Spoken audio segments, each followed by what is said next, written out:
नमस्कार, मैं हूं सोमी प्रकाश बेटा और आज मैं हूं चमैसनी मोहल्ले में हूं और मैं एक ऐसी बेटी से मिलने जा रहा हूं जो एक कलाकार हैं जिन्होंने अपने पिता की कला को आगे बढ़ाया है। नवरात्रि के अवसर पर जो मूर्तियां बनती हैं और जो ज्वाला माता से जोत लाई जाती है, उसके बाद जो पूजा अर्चना का कार्यक्रम चलता है पूरे नवरात्र में, वो यही बेटी बनाती है। हम आपको वहीं सीधे ले चलते हैं। बेटी का नाम है लता जमदागनी और उनसे पूछेंगे कि इस कला को कैसे आगे बढ़ा रही हैं, क्योंकि जब बेटियां इस तरह का काम करती है तो फख्र होता है, हमको बहुत प्रसन्नता होती है, क्योंकि बेटियां आगे बढ़ेगी तो जो कुल है वो भी बढ़ता है। तो स्वागत है मैम आपका। नमस्कार। अच्छा, पहले तो मुझे ये बताओ कि नवरात्रि के उपलक्ष्य पर ये जो काली माता की मूर्ति बनती है, ये कहाँ से आपको भाव आया और कैसे लगा कि मुझे ये मूर्ति बनानी चाहिए?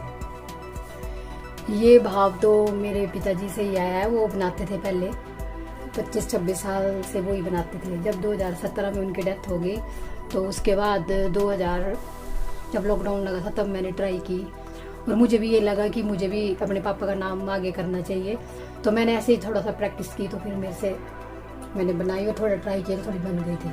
अच्छा, जो पापा आपके स्वर्गीय पूर्णचंद एक बहुत अच्छे कलाकार रहे हैं और जब पापा थे दुनिया में उस वक्त आपने ये कार्य नहीं किया, पापा करते थे, उसके बाद आपने ये किया। इसके पीछे एक कहानी रहती है कि होता है कि जब पिता का कार्य को जब कोई बच्चा आगे बढ़ाता है तो मन में कोई चीज़ रहती है, तो क्या उस टाइम क्या माइंड में रहा कि मुझे ये चीज़ें करनी है? जब मेरे पिताजी ये मूर्ति बनाते थे तो मैं उनके साथ हेल्प करती थी। मतलब मेरे को ये मिट्टी का काम तो नहीं आता था करने, ना पराली वाला काम आता था करने, पर ये था कि जो पेंट वगैरह कलर वगैरह जो होता था डेकोरेशन वगैरह वो मैं ही करती थी। पर जब उनकी डेथ हो गई तो उसके बाद जैसे कई सालों से हमारे घर से ये नवरात्रों में जाती थी मूर्ति, तो मुझे ये मन में भाव आया कि ये इतने मतलब हिमाचल में या पूरा चंबा में कोई नहीं बनाता था ये चीज़ मिट्टी की, जो मेरे पापा को ये सौभाग्य मिला था। तो मैं ये चाहती थी कि ये नाम आगे चले और मैं चाहती थी कि ऐसे चले। पर फिर मैंने मतलब 2000 में जब लॉकडाउन में 2017 में उनकी डेथ हो गई तो 2020 में जब लॉकडाउन लगा तो फ्री थे सभी। तो उस टाइम मेरे को वो पुला पार वाले जो थे ना, जो माई का बाग वाले थे, उन्होंने मुझे थोड़ा सा मतलब बोला कि आप ट्राई तो करो। तो उस टाइम फिर मेरे को ये भी लगा कि अगर ये मैं काम करूँगी तो मेरे पापा का भी नाम दोबारा से आएगा। इसी बहाने साल में हर बार मेरे पापा का नाम अखबारों में भी आता है और लोग मुझे उनसे कंपैरिजन भी करते हैं कि भाई तू अपने पापा की तरह ये वो। तो वो भाव मेरे को अंदर से बड़े अच्छे लगते हैं कि चलो इस बहाने मेरे पापा का नाम तो हो जाना। एक बेटी होता है कि बेटी कुछ नहीं करती, लोग रहता है कि चूल्हे चौके तक ही सीमित रहती है, लेकिन जिस तरह से हमने सुना है कि आप और बच्चियों को मोटिवेट करती हैं और उनको रोजगार के साधन से जोड़ती हैं, तो इस मामले में थोड़ा सा आप बताएं कि किस तरह से आप ये करती हैं। मैं रोजगार के मामले में ये है कि मैं जैसे चंबा रुमाल का काम भी करती हूँ और बुटीक का काम भी करती हूँ, तो मेरे से लड़कियाँ सीखने भी आती हैं। और ये जो मूर्ति का काम है, मैं तो ये चाहती हूँ कि कोई भी आए मेरे से सीखे, मुझे कोई प्रॉब्लम नहीं है, फ्री ऑफ कॉस्ट में सिखा सकती हूँ। पर बात ये है कि आजकल के मतलब कोई इंटरेस्टेड नहीं है ऐसे कामों में। आजकल ये पार्लर हो गया, जैसे बुटीक का काम हो गया, मतलब इस लाइन जो ये पुराना है ये इसमें कोई भी नहीं है बंदा कि हम ये काम करें। इसके लिए टाइम लगन भी चाहिए। तो बाकी ये है कि जिसने सीखना होगा मेरे से आकर मिल सकता है, मिले और मैं सिखा दूंगी। हर साल मैं बनाती हूँ तो आए, अभी आए भी थे 3-4 बच्चे, मैंने उनको सिखाया भी, उन्होंने अपने घर में छोटी छोटी मूर्तियाँ भी बनाई हैं। पर ये है कि आजकल के बच्चे तो नहीं इंटरेस्टेड इसमें।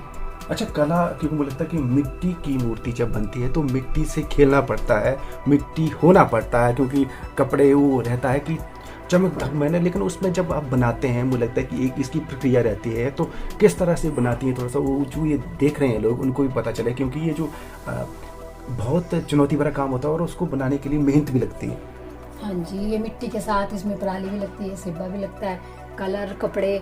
सबसे पहले इसमें फट्टा बनाया जाता है, फट्टे के ऊपर जैसे लकड़ी का एक बांस लगाया जाता है, फिर उसके ऊपर हमने पराली के साथ इसको जैसे बॉडी का स्ट्रक्चर बनाना है। जो बॉडी का स्ट्रक्चर बनाने के बाद उसके ऊपर हमने मिट्टी लगानी है, फिर कपड़ा लगाना है, फिर उसके बाद कलर वगैरह या कपड़े जो भी पहनाते हैं।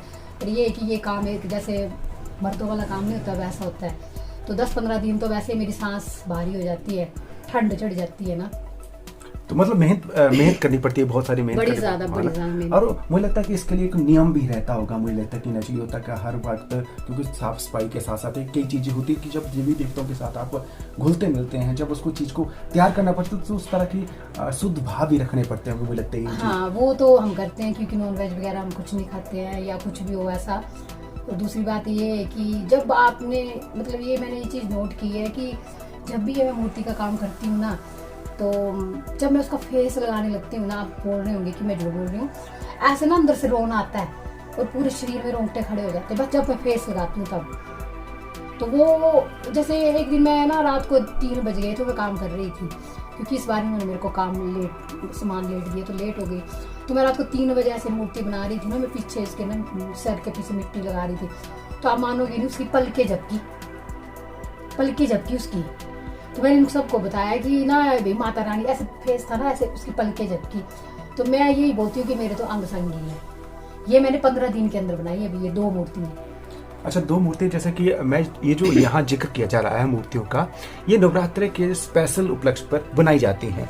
और जैसा कि इन्होंने कहा कि पापा बनाते थे, उसके बाद जब वो यहाँ से रुखसत हुए तो उसके बाद इन्होंने ट्राई किया, क्योंकि जो मूर्तियाँ बनवाते थे उनको लगा कि ये बेटी है, बना सकती है। और उनकी तरफ से जब मोटिवेशन हुआ तो उन्होंने बना के बताया। जैसा कि ये शुद्ध भाव की बात हो रही है कि जैसे इन्होंने कहा कि ये बना रही थी तो माता के स्वरूप को लेकर जो अनुभूति होती है, कैसी अनुभूति हुई इन्होंने बताई है। और बड़ी बात मैं ये भी समझना चाह रहा हूँ कि जब ये मूर्ति बन जाती है तो इसको लेकर चार्जेस रहते हैं कुछ, कि मुझे लगता है कि आप तो मेहनत करती हैं, ठीक है, तो इसमें थोड़ा सा ये रहता है कि आप चार्जेस लेती हैं या फिर जो उनके भाव रहते हैं उस हिसाब से वो देते हैं, वो स्वीकार रहता है। नहीं, चार्ज तो खैर क्या लेना, पर ये है कि वो शुरू में जब मैंने बनाए थे तो उन्होंने मेरे को ऐसे इनाम के तौर पे 3100 रुपये दे दिया था। फिर उसके बाद उन्होंने थोड़ा सा ये किया कि मेरे को ऐसे दे देते हैं, जैसे 10 रुपया, बाकी मटेरियल वगैरह सब खर्चा उनका ही, मतलब जो उनके भाव होते हैं। हाँ, वो अपने भाव से नहीं, मैं मांगती नहीं हूँ। हाँ।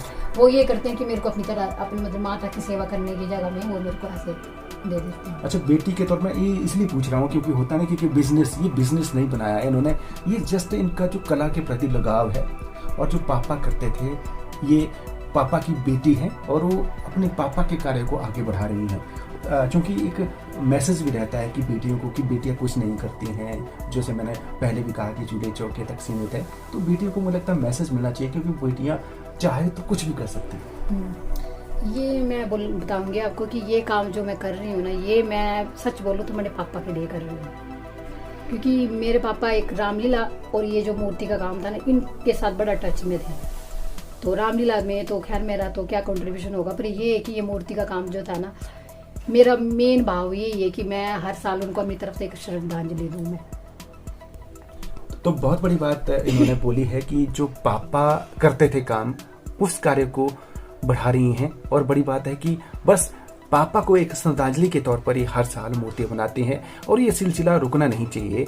और जो ये लोग देख रहे हैं उन्हें भी इस बच्ची से, इस बेटी से सीखने की आवश्यकता है कि अगर मन में कुछ करने की इच्छा हो तो कुछ भी कर सकती हैं। बहुत बहुत धन्यवाद। ये छोटा सा इंटरव्यू आपके लिए सिर्फ यही बताने के लिए लिया गया है कि बेटियां चाहे तो कुछ भी कर सकती हैं और अपने मम्मी पापा का नाम रोशन कर सकती हैं। बहुत बहुत धन्यवाद। क्या करो जोड़ा मैदान